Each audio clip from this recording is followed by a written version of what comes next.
Sube el paro en Castilla y León y lo hace por cuarto mes consecutivo. El número de desempleados en la comunidad aumentó en noviembre en 1.554 personas. En el resto del país, en cambio, el paro bajó y nos deja el segundo mejor mes de noviembre de toda la serie histórica gracias al sector servicios. Con todo, el paro es menor que hace exactamente un año.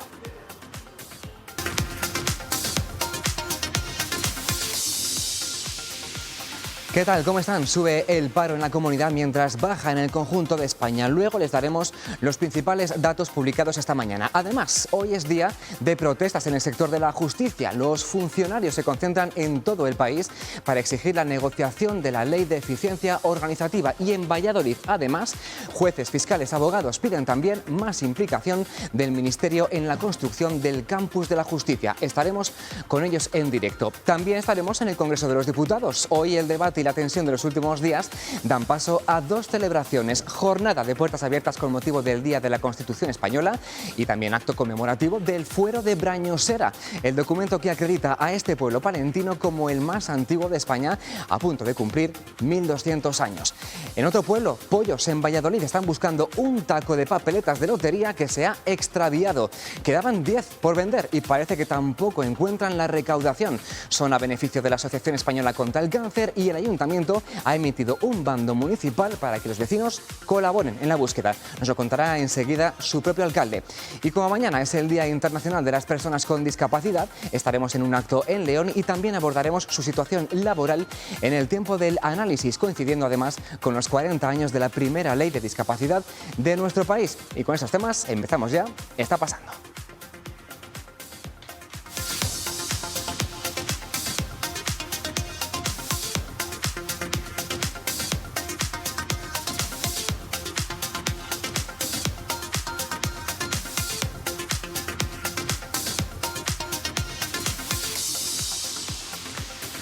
Y lo primero que hacemos hoy es echar un vistazo a los datos del paro que han salido esta misma mañana, y ya les adelantaba antes que aquí en Castilla y León el paro subió en noviembre por cuarto mes consecutivo. El número de parados aumentó en 1.554 personas y ya hay casi 123.000 desempleados en nuestra comunidad autónoma. Si lo comparamos con el mismo mes del año pasado, es casi un 5% menos de paro. Aquí van a ver a continuación los datos. En España, en cambio, van a ver que ha pasado al revés. El paro bajó en 33.512 personas, es en el segundo mejor mes de noviembre de toda la serie histórica. Ahora en España hay 2.881.000 desempleados, es la cifra más baja en un mes de noviembre desde el año 2007. E insisto, repasamos, en Castilla y León ha aumentado en 1.500 personas el número de desempleados, en España ha bajado en algo más de 33.000. Sin embargo, las afiliaciones a la Seguridad Social cayeron ligeramente en el último mes, en ambos casos, aunque tanto en España como en Castilla y León sumaron afiliados. Aquí tienen la cifra total respecto a hace un año.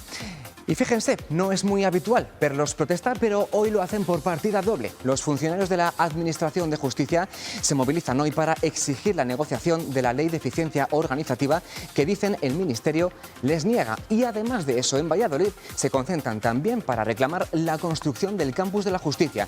Nos vamos hasta allí en directo. Ana Martínez, buenos días. Lamentan además que los presupuestos generales del año que viene apenas destinan 200.000 euros para ese campus de la justicia. ¿Qué tal, Eduardo? Buenos días. Así es, hace escasos minutos, ante las puertas de este edificio, el antiguo Colegio El Salvador de Valladolid, un edificio emblemático que había adquirido el Ayuntamiento de Valladolid para cedérselo al Ministerio de Justicia y poder establecer en este entorno ese campus de la justicia, que un proyecto no termina de llegar. Bien, todos los operarios de la justicia de Valladolid y todos los grupos políticos se han concentrado aquí con un mismo objetivo: exigirle de una vez por todas al Ministerio compromisos firmes, ya que esos 200.000 euros apenas sirven para la redacción del proyecto. Y coinciden todos los que trabajan en esta administración que la construcción de esa ciudad de la justicia sería bastante positiva para los ciudadanos de Valladolid y para que estos funcionarios y operarios puedan ejercer su labor correctamente. Y si no, que nos lo corrobore el presidente de la Audiencia de Valladolid, Javier Carranza, que ha tenido el placer de estar aquí con nosotros en Está Pasando. Bienvenido, Javier. Muchas gracias, bien hallada. Aquí nos hemos reunido todos, yo creo que en una reunión que espero que sirva de precedente, porque ha sido una reunión en la que se ha concentrado una unidad extraordinaria. Todos los grupos políticos del ayuntamiento, todos los operadores jurídicos, jueces, fiscales, letrados, abogados, procuradores y demás operadores jurídicos, nos hemos juntado aquí con un solo interés, una sola finalidad: solicitar al Ministerio de Justicia que de una vez por todas, efectivamente, pueda construirse la ciudad de la justicia, el campus de la justicia aquí en la sede del Colegio El Salvador. Entonces, una aspiración largamente sentida en Valladolid, y yo creo que Valladolid se lo merece. Todos estamos de acuerdo. Esperemos que el Ministerio reciba esto como un aldabonazo, en el sentido de que aquí todos vamos en la misma dirección. Todas las personas implicadas vamos en la misma dirección. Necesitamos el campus de la justicia y esperemos pues, que la excelentísima señora ministra lo tenga en cuenta y pueda dar ese paso adelante y hacer efectivo el proyecto. El problema que tenemos aquí en Valladolid es la dispersión, ¿no?, de las sedes judiciales. Esto facilitaría mucho la labor que realizan ustedes. Claro, en este momento tenemos 7 sedes, hemos llegado a tener hasta 9 sedes. Necesitamos nuevos espacios más grandes, mejor distribuidos, más adecuados a una justicia moderna. Aquí hay que peregrinar a lo largo de 7 sedes, los profesionales, los abogados, los procuradores, los ciudadanos tienen que ir de una a otra sede, y eso es pérdida en tiempo, en organización, en espacio. De esta manera, con este campus de la justicia, manteniendo el edificio del Tribunal Superior de Justicia de la Audiencia, el Palacio de Justicia, y el edificio de enfrente, donde están los juzgados en este momento de instrucción y otros juzgados, y en este otro lado de la plaza, el Colegio de Salvador, tendríamos el campus de la justicia, la plaza de la justicia, como a mí me gusta llamarla, y tendríamos todos los servicios pues a tiro hecho, en una distancia muy corta. Ganaríamos en tiempo, en espacios, en mejor distribución, en seguridad y en muchos menos costes.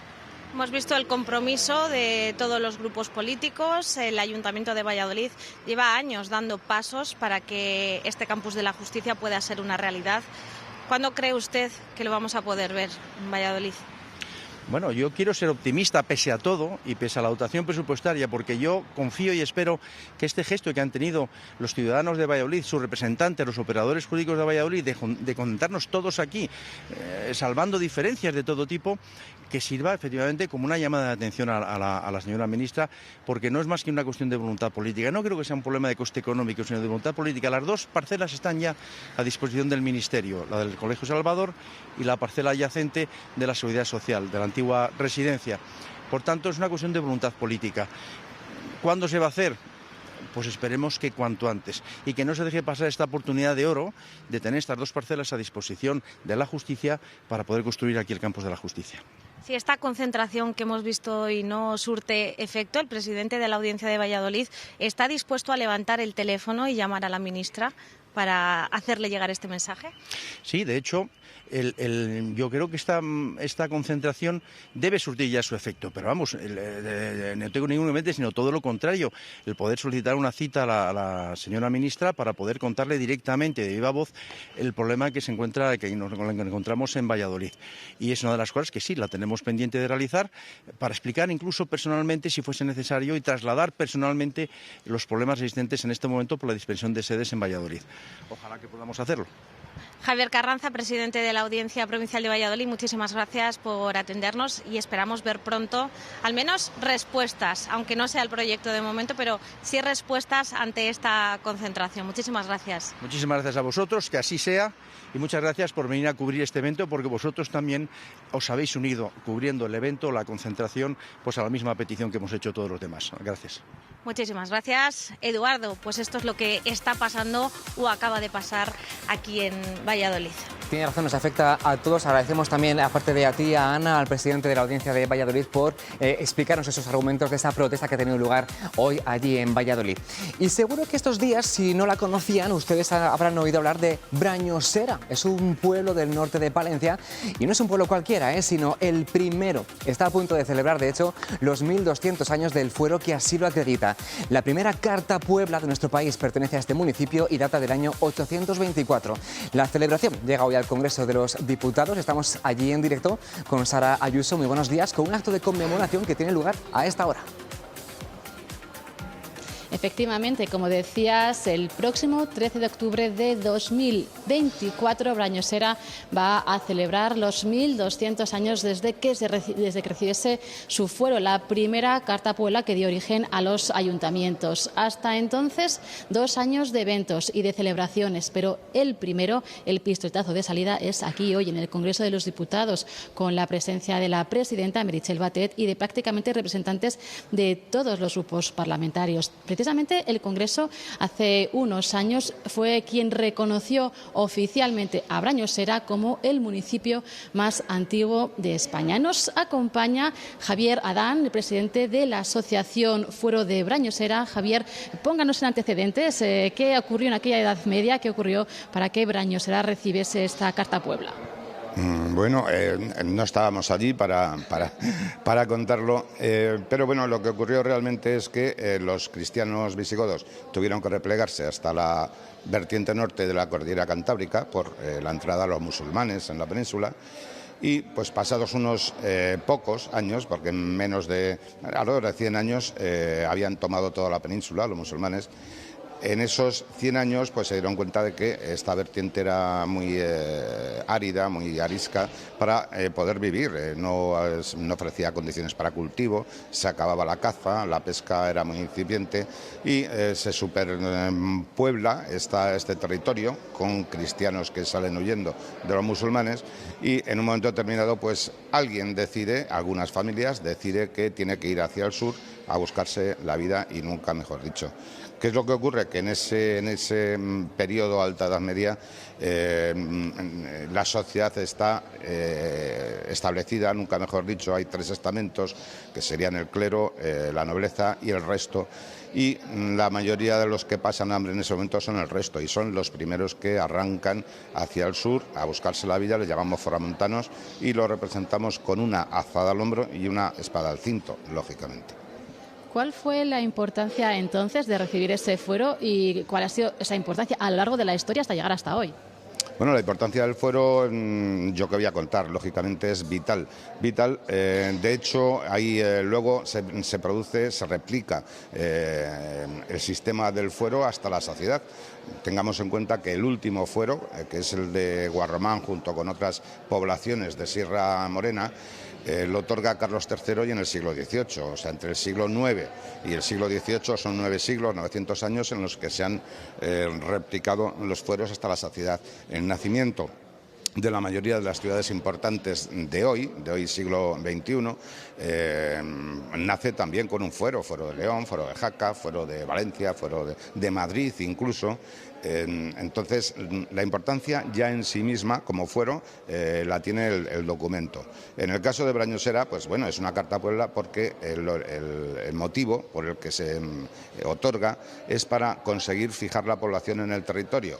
¿Para qué? Pues para poder alimentar a las tropas que salen hacia el sur. Luego, bien mirado o mal, según como se mire, aquí estaría realmente el origen de la tan traída y tan llevada reconquista de España. Podríamos decir también que sin este primer fuero no tendríamos la democracia que tenemos hoy. Bueno, tengamos en cuenta lo primero, lo decía antes, si había 3 estamentos, nobleza, clero y resto, los siervos de la gleba llamaba la historia que estudiábamos antes, justamente con el otorgamiento del fuero aparece pues un estamento nuevo, que es la de esta gente libre, hombres libres y propietarios del terreno que cultivan, algo no solamente novedoso, es algo que en todo el mundo conocido en ese momento, hablamos del siglo IX, todo el mundo conocido, pues bueno, Europa, parte de Asia, parte de África, absolutamente novedoso porque todo el mundo se regía por esos estamentos. Luego, ¿es novedoso el fuero? Vaya, si lo es, aparece, vamos a llamarle a esa clase media que no tiene nada que ver con nuestra clase media actual, pero sí, es el nacimiento de los hombres libres, así es.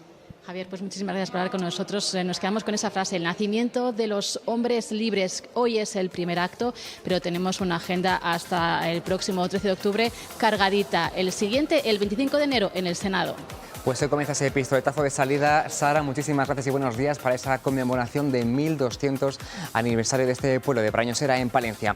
Bueno, pues es un día de mucho ajetreo allí en el Congreso de los Diputados y no por la tensión y el debate para variar, sino por actos como ese o también porque hoy es la primera de las 2 jornadas de puertas abiertas con motivo del Día de la Constitución. A las 9:30 de la mañana, ahí lo están viendo, la presidenta de la Cámara Baja ha recibido a los primeros ciudadanos que se han acercado hasta el Congreso para recorrer las estancias más representativas del Palacio, inaugurado en 1850 por la reina Isabel II. Este año, como novedad, se puede ver la fachada recién rehabilitada del Palacio de las Cortes.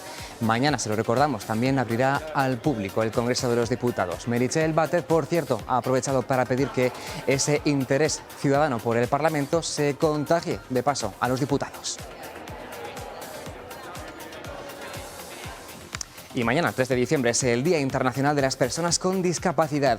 Aquí en Castilla y León, unos 175.000 paisanos tienen algún tipo de discapacidad física, intelectual, mental, visual o auditiva. Hoy se multiplican los actos con motivo de este día declarado por Naciones Unidas hace ahora 30 años. Actos como el que se celebra en León. Javier Revuelta. León se suma a este acto por el Día Internacional de las Personas con Discapacidad para reivindicar a una parte de la población importante de la sociedad española, con 3 millones de personas que sufren problemas de discapacidad, y también de Castilla y León con alrededor de 150.000 personas. Por ello, alrededor de 200 personas y 19 asociaciones se han reunido aquí en la Plaza de San Marcelo para este acto. Estamos con una de las asociaciones, con la presidenta de la Asociación de Enfermedades Raras, Ana Rosa, ¿qué tal? Hola, buenos días. Soy la presidente de ADERLE, Asociación de Enfermedades Raras aquí en León, y bueno, el día es para reivindicar la falta de ayudas a nivel nacional para la discapacidad, puesto que aunque nosotros tenemos enfermedades raras, carecemos de muchas ayudas que serían beneficiosas para nuestro día a día. Tenemos muchos problemas, no solo es una enfermedad rara, necesitamos adaptar en las casas baños, necesitamos un montón de cosas, ley de discapacidad y la ley de la dependencia. Entonces, bueno, reivindicar un poco desde este día la falta de ayudas y de medios para poder nosotros llevar una calidad de vida un poco mejor. Uno de los objetivos de la Agenda 2030 en esos objetivos de desarrollo sostenible es lograr una mayor igualdad y que las personas con discapacidad se sientan más integradas en esta sociedad. ¿Cómo está yendo este objetivo? Bueno, pues de momento va regular. Ayer estuvimos por FEDER en Valladolid y se estaba hablando del nuevo baremo de discapacidad y demás, y todavía hay muchos hilos ahí sueltos que habrá que, entre todos, mejorar muchísimo. Pedimos ayudas a todas las instituciones porque esto es un problema que irá a más. Nosotros tienes unos gastos que, como no se nos cuide un poquito, iremos a más y a más y a más, y esto es insostenible. Entonces, si lo mismo que con la medicación se intenta paliar un poco, pues con las ayudas para que estemos un poco mejor en calidad de vida, irá todo con menos gastos. En vuestro caso, que son enfermedades raras que muchas de ellas a simple vista tal vez no se aprecian, pero que por dentro se padecen, ¿no? Sí, nosotros tenemos mucha discapacidad física, necesitamos, pues lo que te decía, mucha ayuda. Nuestras enfermedades tienen unos nombres rarísimos, Corea de Huntington. Tenemos una compañera que la pobre se ha tenido que cambiar de casa porque donde vivía no tenía un baño adaptado, no. Entonces todo eso hay que valorar, un montón de cosas las cuales necesitamos. Pues para eso está este acto, para eso está este Día Internacional de las Personas con Discapacidad, para implicar más ayudas, para reclamar más implicación a las asociaciones y a las autoridades públicas. Y para eso también hoy en el tiempo del análisis vamos a hablar de discapacidad. Nos vamos a adelantar un poquito a ese Día Internacional de las Personas con Discapacidad que se celebra mañana para abordar esas reivindicaciones del colectivo que pasan, lo han escuchado, por seguir avanzando en una mayor accesibilidad y en una mayor igualdad. Para hablar de todo eso, hoy contamos en el programa con María del Mar Matías, es directora de políticas de Aspain. María del Mar, muy buenos días. Hola, buenos días. No fuerces mucho la voz, que sé que vienes un poco tocada, no eres la única. Así que enseguida hablaremos contigo. También estamos con Federico Badmidjana, sabía que iba a decir mal, trabajador de Aspain. Federico, me la he jugado el apellido, ¿eh? Bueno, también estamos hablando hoy en Está Pasando de este asunto con Alberto Fernández, gerente del grupo SIFU en Valladolid. Es una entidad que da empleo a más de 4.500 personas con discapacidad de nuestro país. Bienvenido también, Alberto. Hola, muchas gracias. Y por último con Vanessa Álvarez, trabajadora social en el área de servicios sociales de la Diputación de Valladolid. Bienvenida también a esta tertulia, a este análisis. Muchas gracias. Bueno, y este año esta celebración del Día Internacional de las Personas con Discapacidad coincide con el 40 aniversario de la primera norma general sobre discapacidad que se promulgó en nuestro país, en España, la conocida como LISMI. Bueno, fue en abril del año 1982, fue una norma pionera y avanzada en su momento, estamos hablando de hace 40 años, abrió la senda, el camino de la legislación y de las políticas públicas en la materia. Hoy está, claro, superada en muchos aspectos, vista con los ojos de hoy, pero dejó enseñanzas y avances. Fue la primera normativa que recogió los derechos laborales de las personas con discapacidad. El texto exige a las empresas de más de 50 trabajadores que incorporen al menos un 2% de la plantilla con profesionales que tengan algún tipo de discapacidad, como mínimo de un grado del 33%. Esto permanece intacto en la nueva ley que fue de finales de 2013 y que fue una refundición de varias normas, pero que, como ven en su artículo 42, conserva este derecho laboral. Solo introduce algunos cambios, fíjense en palabras como estas. Cambia el término minusválido de aquella norma pionera por el de persona con discapacidad y el de inserción e integración por la palabra inclusión. Y 40 años después de aquella primera norma, de lo que se trata es de que esto siga, de continuar avanzando y que no sufra la tan temida por las personas crisis de los 40. Eso defiende, por ejemplo, una campaña de la Fundación ADECO protagonizada por Pablo Pineda. Es el primer europeo con síndrome de Down que obtuvo una diplomatura en la universidad. Voy. Pero bueno, Adela, si está Pero qué sal ni qué sal, que hoy es mi cumpleaños. No, sí, yo ya lo sabía, pero, por favor. 40 años, es que tengo 40 años y no sé, es que yo no sé lo que he hecho con mi vida. Adela, esfuérzate, Adela, fórmate y llegarás lejos. Que no eres menos que los demás, pero después como si no existiera. ¿Sabes lo que realmente te pasa? La conocida crisis de los 40. ¿Y ahora? Ahora...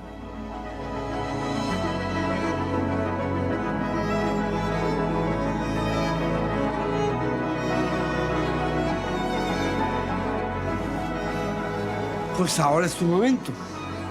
¿Pero qué dices, Pablo? Llevamos 40 años aprendiendo. Nos hemos preparado. Nos toca dar el siguiente paso. Ahora viene lo mejor. ¿Estás preparada para pasar a la acción?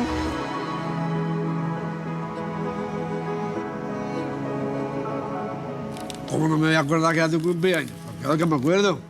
Pablo, que te estoy escuchando. Que soy ciega pero no sorda. Anda, dame mi regalo. Voy un momento, que terminaremos de verlo, ¿vale? Que a los 40 no pasa nada, hay que pasar, de hecho, a la acción, es lo que define esta campaña. Esta norma, como comentábamos, aunque tiene 40 años, supuso un antes y un después, porque hasta el momento estaban excluidas del mercado laboral las personas con discapacidad. Así que la primera cuestión es qué ha supuesto este avance ya de hace 40 años, pionero en su momento, pero que ha sido fundamental, ¿no? Por ejemplo, empezamos contigo, Marimar. Bueno, pues este avance ha supuesto mucho.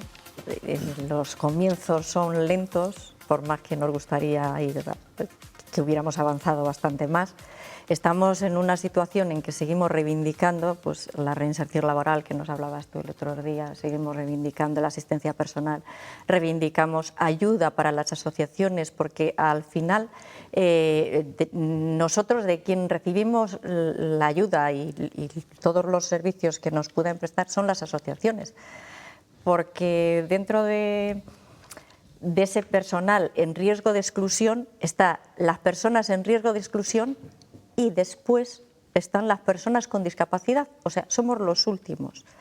Y bueno, pues discriminación en todos los sentidos, porque hay que tener en cuenta que un 60% de las personas con discapacidad son mujeres y niños. Y bueno, si a eso le sumas el entorno rural o ciudad, me da lo mismo, pero en el entorno rural puede ser que estén muy protegidos o puede ser que estén muy desprotegidos, porque todos sabemos que bueno, pues que no.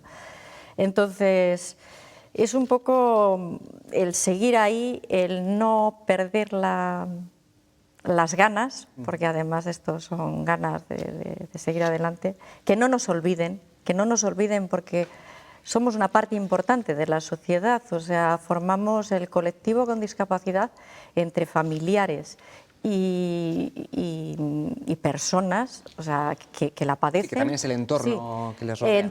Formamos un 20% de la sociedad, o sea, una cifra no nada desdeñable para lo que es una sociedad.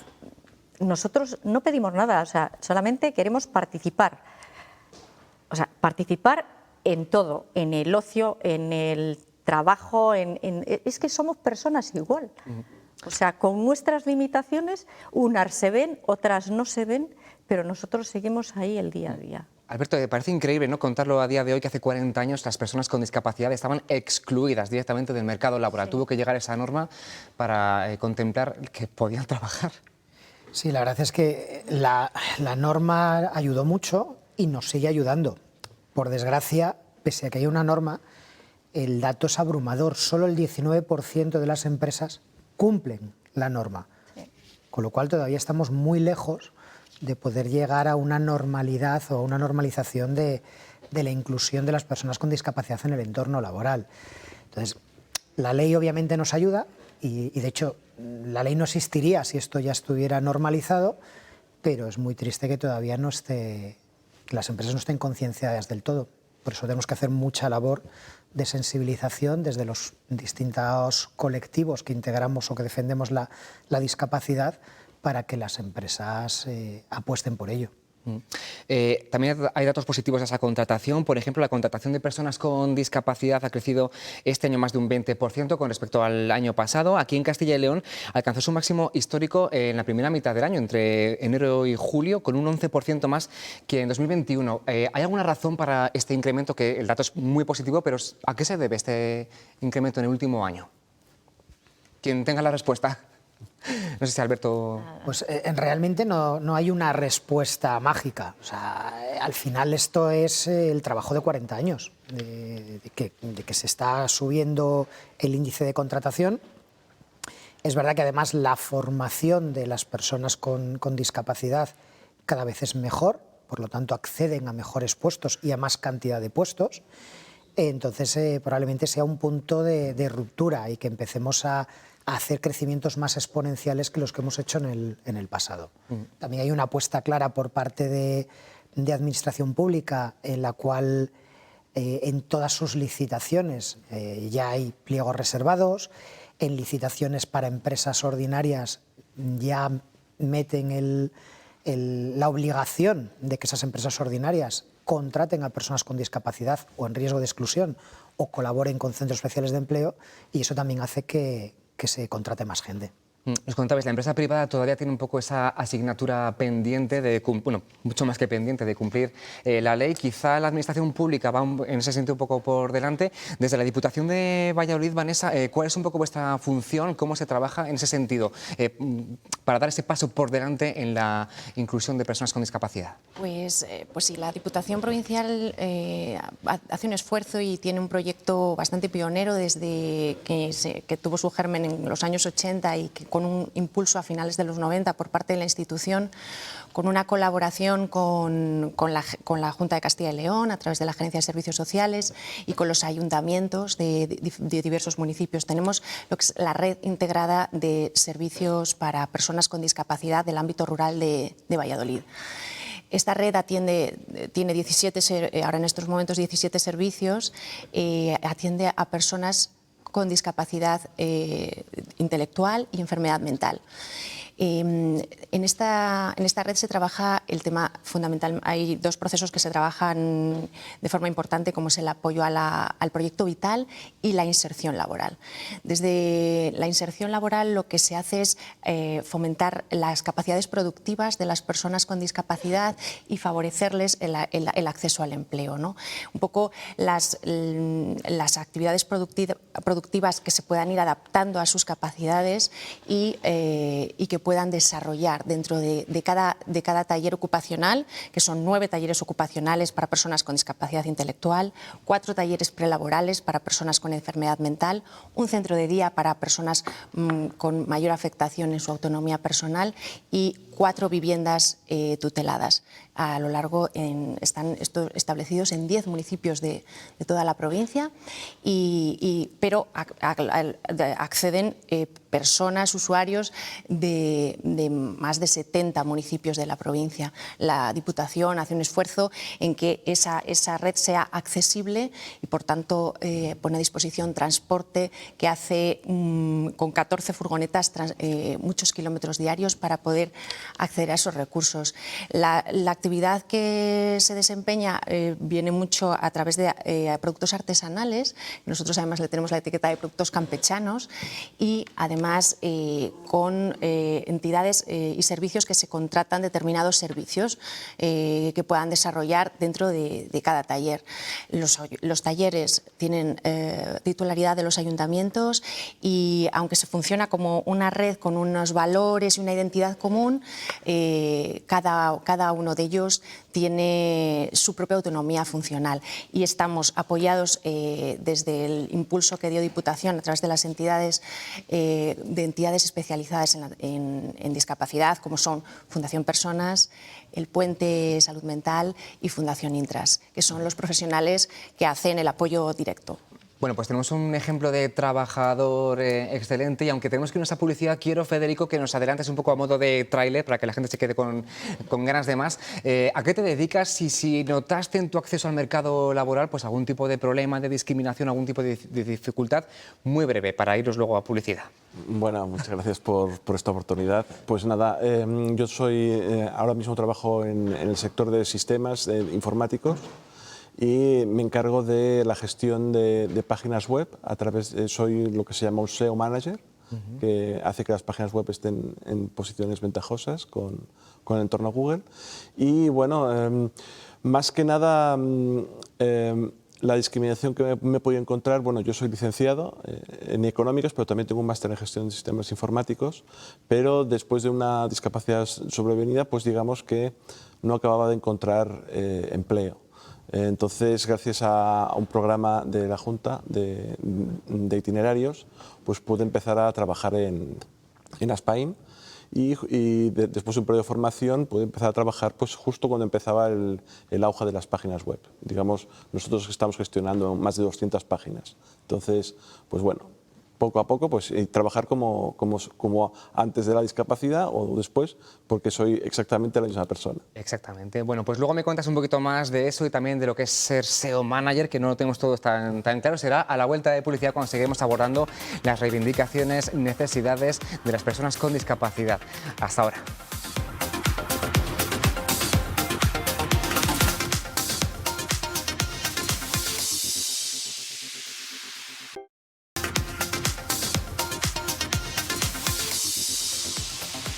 Mañana, sábado 3 de diciembre, es el Día Internacional de las Personas con Discapacidad y hoy en Está Pasando estamos dedicando el tiempo del análisis a contemplar, a acercarnos a su situación que coincide con el 40 aniversario de la primera ley que reguló su acceso, entre otras cosas, al empleo, al mercado laboral. Y quiero preguntar a continuación qué se hace desde Aspain y desde Grupo SIFU para fomentar ese acceso al mercado laboral de personas con discapacidad.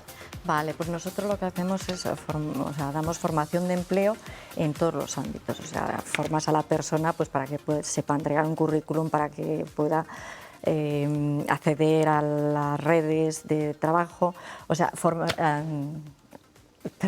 Sí, formar, damos programas para asistencia personal, formamos a personas para asistencia personal, formamos en accesibilidad, O sea, en accesibilidad formamos pues, a entidades, porque ¿quién mejor que nosotros para saber si es accesible o no? Quiero decir, hay muchas cosas que si no te sientas, pues no lo ves.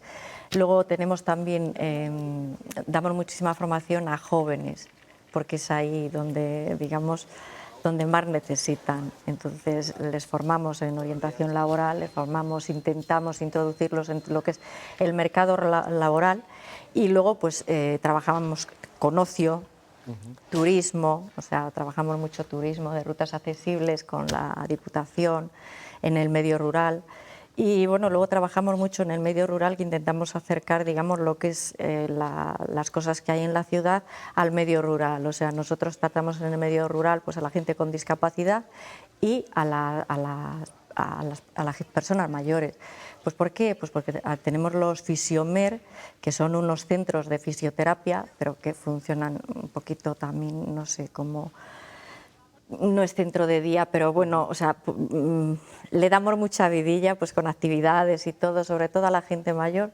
Y bueno, pues en esos centros rurales son, o sea, lo que es la maquinaria la cogemos con el 07 que nos dan, y lo que es el local, pues dependiendo de una serie de circunstancias, bueno, pues de vecinos, de que no haya competencia, o sea, que no hagamos competencia a nadie ni esas cosas, pues eso ya lo local lo pone el ayuntamiento.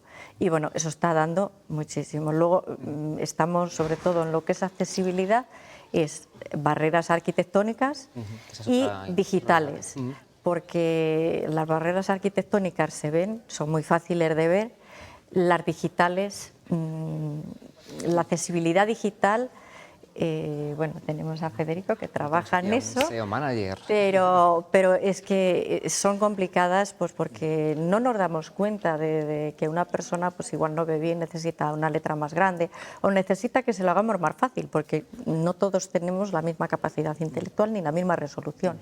Entonces, un poquito así. Alberto, decíamos, la gente joven que tiene que acceder al mercado laboral ya lo tiene difícil. Si encima tiene una discapacidad, será una doble discriminación, ¿no? También se fomenta, se atiende esa necesidad en la gente joven que tiene alguna discapacidad. Sí, claro, nosotros, a ver, para nosotros no hay un límite de edad ni hacia arriba ni hacia abajo, obviamente. Solamente la parte legal, y apostamos mucho por el desarrollo de cada persona en individual. O sea, al final nosotros hacemos formaciones transversales dependiendo de las categorías y luego hacemos itinerarios formativos ad hoc para cada persona en ese puesto o en esa categoría de trabajo. Y además luego adaptamos los puestos de trabajo físicos a la dificultad que pueda tener cada persona para desempeñarlo.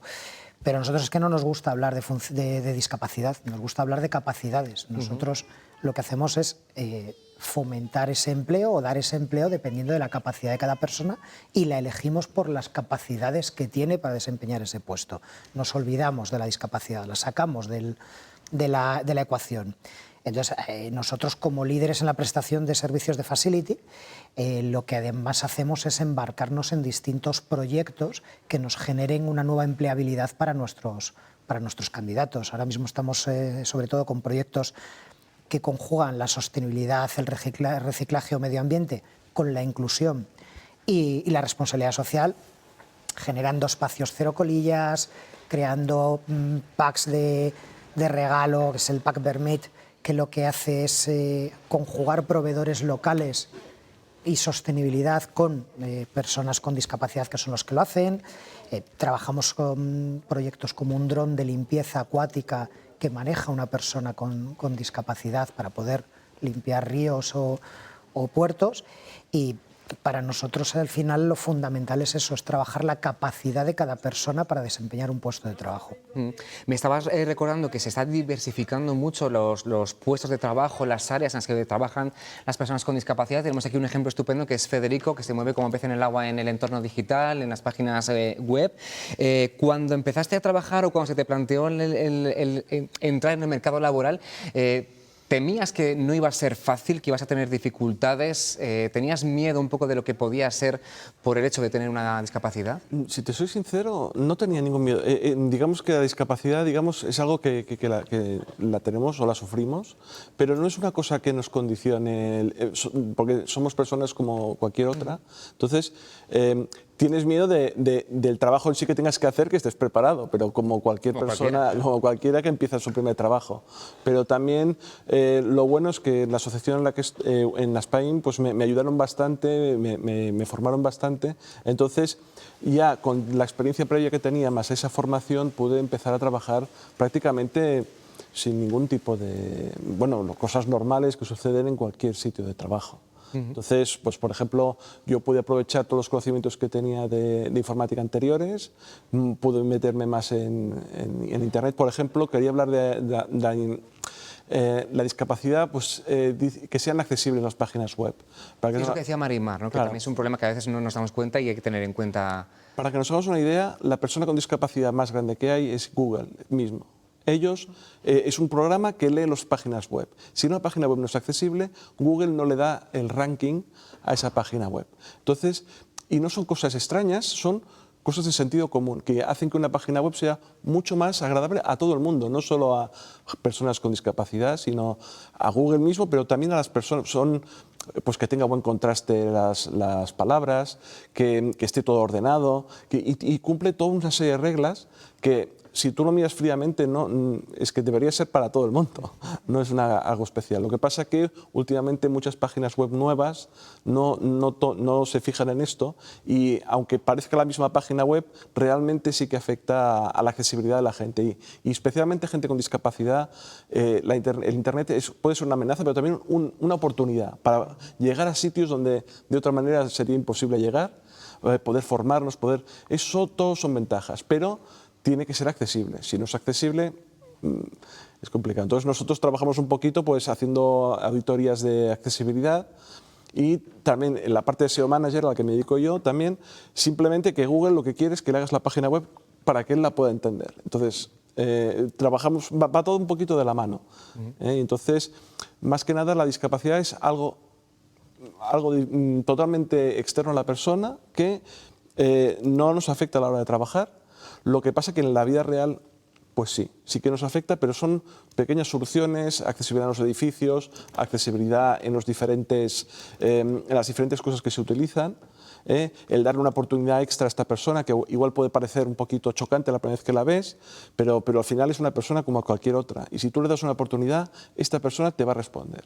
Y es más, nosotros, por nuestra discapacidad, tenemos que estar todo el día resolviendo problemas para nuestro día a día. Esto ya lo tenéis incorporado. Sí, entonces, sobre todo en según qué empleos, siempre estamos pensando la mejor manera. No es que seamos ni mejor ni peor, sino que por la vida, por lo que nos ha pasado, nos ha dado estabilidad, y creo que es algo que también damos ese apoyo a cuando hay algún problema o algo, pues igual siempre tenemos alguna idea un poquito diferente, y eso pues es algo que también se tiene que valorar cuando se tiene alguien con discapacidad. Federico, ¿dónde te ves en el futuro? Profesionalmente, ¿cuál es tu aspiración, lo que te gustaría, tu sueño?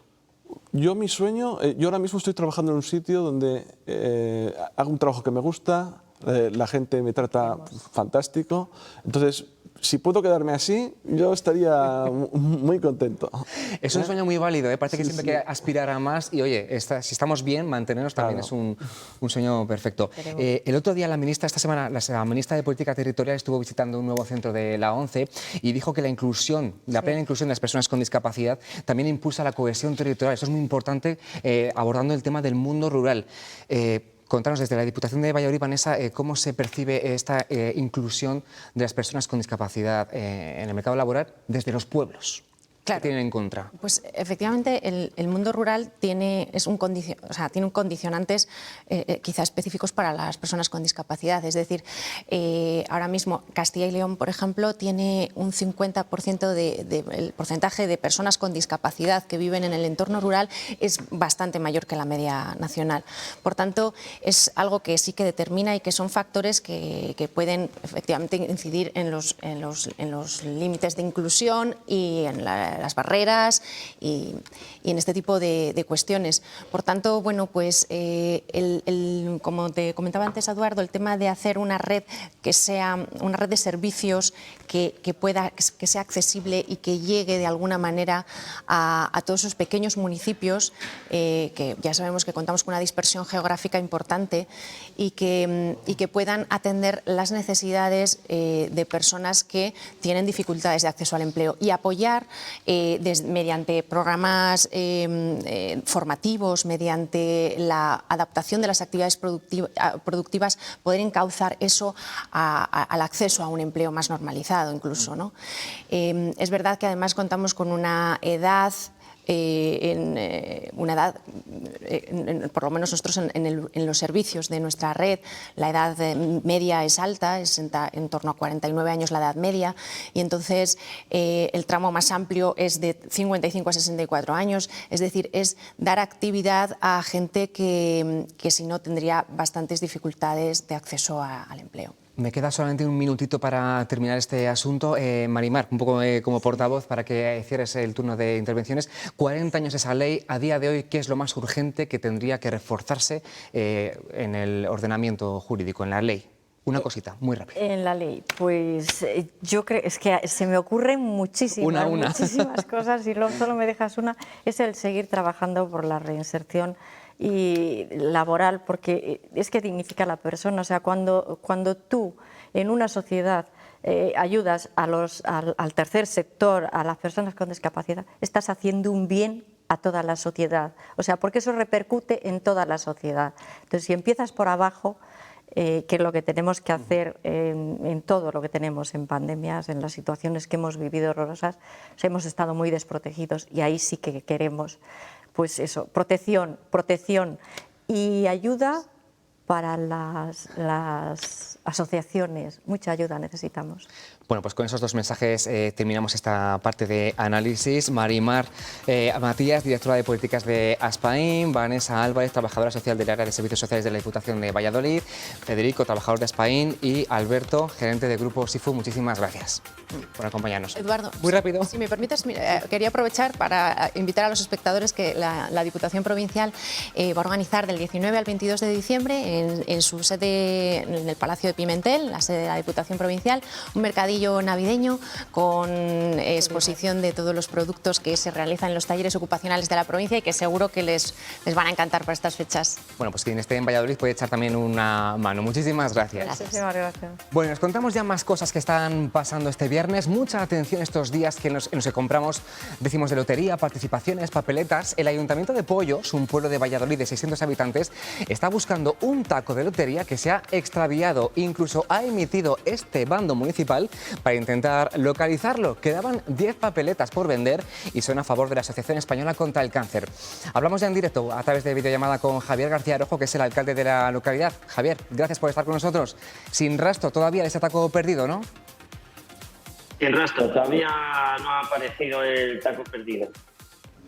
Bueno, es un taco de 50 papeletas, quedaban 10 por vender y creo, por lo que he leído, que tampoco aparece la recaudación, ¿no? ¿Cuáles son los hechos? ¿Qué es lo que ha pasado? ¿Quién lo ha perdido? Pues lo ha perdido una vecina del municipio, que es de la Asociación contra el Cáncer del pueblo, y fue a recogerlo a la farmacia del municipio y el trayecto de su casa a la farmacia, de la farmacia a su casa, lo perdió. 360 euros más 10 papeletas que quedaban por vender. Y desde el ayuntamiento hemos hecho un bando para ver si con la colaboración del municipio se puede encontrar. Claro, Javier, en casos como este, ¿cómo se procede? Creo que se ha denunciado la desaparición, pero si no aparece, ¿qué pasa? ¿Hay que anular las participaciones? ¿Cómo afectaría esto a las que ya se han vendido? ¿Qué pasaría?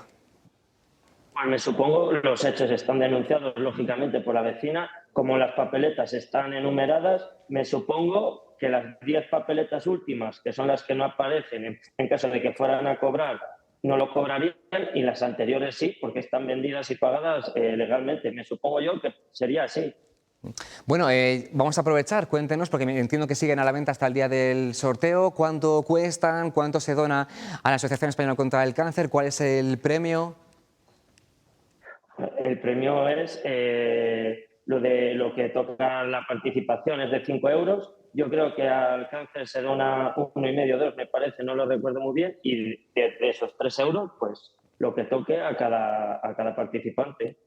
¿Qué dice la gente del pueblo? Porque ha emitido un bando municipal, estará implicada en la búsqueda, ¿no? ¿Cuál es un poco el sentir de Pollos?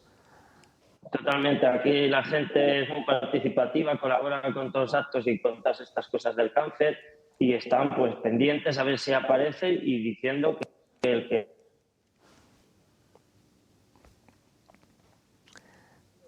Bueno, hemos perdido el audio, pero aprovechamos ya para despedir a Javier, el alcalde de Pollos en Valladolid, donde están buscando ese taco que tenía todavía 10 papeletas de lotería por vender y que se ha extraviado, aparte de esa recaudación de más de 300 euros. Por cierto, pocas cosas más navideñas que el sorteo extraordinario y también las luces de Navidad. Salamanca se sumó anoche a la lista de municipios que ya han encendido las suyas. Y esta que ven es un año más la estrella de la decoración, una campana de 13 metros de altura en el centro de la Plaza Mayor salmantina. Se inspira en María de la O, que como saben bien en Salamanca es la campana grande de su catedral.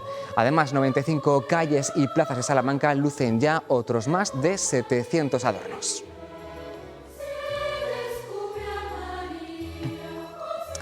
Pues todo nos recuerda ya que la Navidad está a la vuelta de la esquina y mucho más cerca el puente de diciembre. Hoy empieza la operación especial de tráfico. Si van a coger el coche tengan mucha precaución. Está pasando, vuelve en directo el lunes a las 12:30, así que aquí nos esperamos. Gracias por acompañarnos. Adiós.